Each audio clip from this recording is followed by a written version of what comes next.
जय हिंद दोस्तों, वंदे मातरम। वो एक पुरानी कहावत है ना कि बुरा जो देखा मैं चला, बुरा न मिलिया कोई। अब अगर इस समय आदि पुरुष के ट्रेलर की कोई ज़रूरत से ज़्यादा बुराई करता हुआ दिखे तो मुझे ऐसा लगता है कि उसके ऊपर यही कहावत व्याप्त होनी चाहिए। मतलब आप इसमें गलतियां ज़रूर ढूंढ सकते हैं, लेकिन उसके बावजूद भी मुझे ऐसा लगता है कि ये ट्रेलर अबव एवरेज ही है। ऐसा नहीं है कि इसमें और अच्छा होने की गुंजाइश नहीं है, लेकिन अपनी जगह पर ये ठीक है। इसको और बेहतर बनाया जा सकता था, लेकिन ये जो सामने आया इसको हम बुरा नहीं कह सकते। और सबसे एक बड़ी चीज़, जो स्ट्राइकिंग चीज़ जो मुझे लगी है वो ये है कि मुझे ऐसा लग रहा है कि भगवान हनुमान जो हैं वो इस कहानी को पूरा नरेट करने वाले हैं। भगवान मतलब कि भगवान हनुमान के पॉइंट ऑफ व्यू से पूरी की पूरी कहानी बताई जाएगी। जिस तरह से शुरुआत के सीन में वहाँ पे भगवान हनुमान जी बैठकर साधना में तल्लीन रहते हैं, उसको देखकर ऐसा ही आभास एक होता है जिसमें कि वो बताते हैं। और भगवान श्री हनुमान वैसे भी अमर हैं, अजर हैं, तो उनके पॉइंट ऑफ व्यू से कहानी सुना जाना एक तरह से सही लॉजिक भी दिखलाई पड़ता है। इसके बाद कहानी के ऊपर बात करने के लिए कुछ है नहीं। कहानी हम सभी जानते हैं क्या कुछ कहानी है।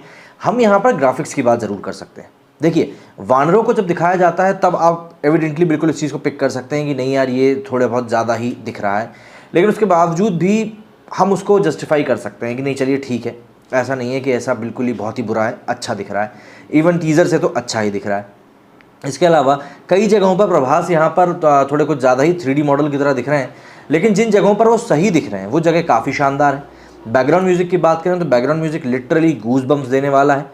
कृति सेनन की अगर हम एक्टिंग की बात करें तो कृति सेनन की जो एक्टिंग है वो काफ़ी शानदार है। जिस तरह से उन्होंने डायलॉग डिलीवरी करी है, खासतौर पर वो डायलॉग कि उन्होंने मेरे लिए शिव जी का धनुष तोड़ा था और अब उनको रावण का अहंकार तोड़ना होगा, वो डायलॉग बहुत शानदार था। वो वाला सीन है दरअसल जब श्री हनुमान उनको लेने के लिए वाटिका पहुंचते हैं, वहाँ का ये पूरा वार्तालाप समझ में आ रहा है। अच्छा, इसके अलावा जो एक वो संजीवनी पर्वत उठाने वाला सीन है जिसमें कि दरार पड़ती हुई दिखाई देती है पहाड़ में, चट्टान में, वो सीन भी काफ़ी अच्छा था। मतलब एक सीन्स कुछ ऐसे हैं जो कि आपको खुद भी सोचने मजबूर कर देंगे कि नहीं, वाकई में यहाँ पर कुछ अच्छी चीज़ बनकर निकल कर सामने आई।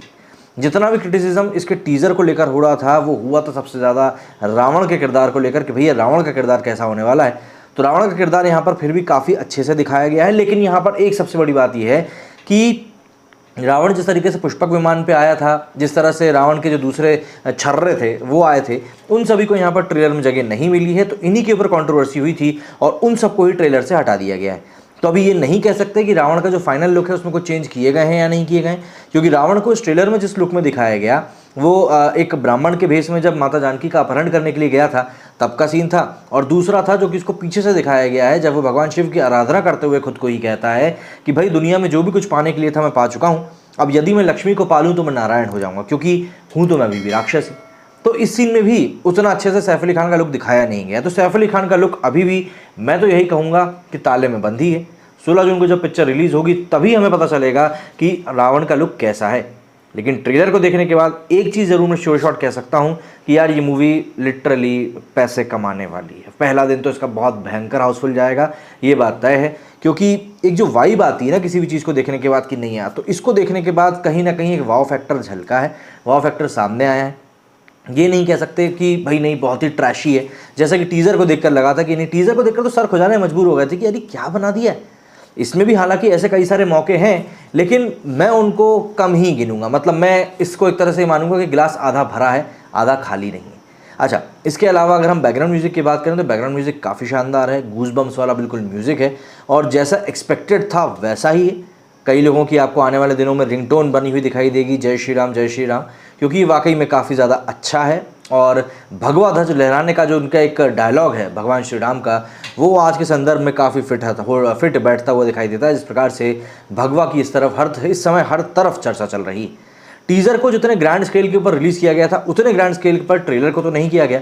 शायद मेकर्स को इस बात का डर था कि कहीं उनके इस ट्रेलर को भी नज़र न लग जाए, लेकिन इस बार ऐसा कुछ भी नहीं हुआ है। हर एक चीज़ मुझे ऐसा लगता है जैसी होनी चाहिए थी वैसी अगर नहीं भी हुई है तो भी एक हद तक सही हुई है।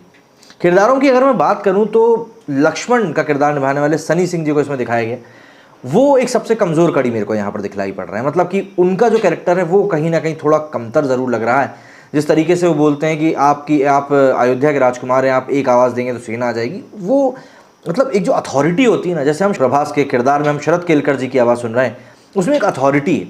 मतलब उस आवाज़ में ही स्वतः ये समझ में आ जाता है कि नहीं भैया यही वो हैं जिनको कि हमें फॉलो करना है।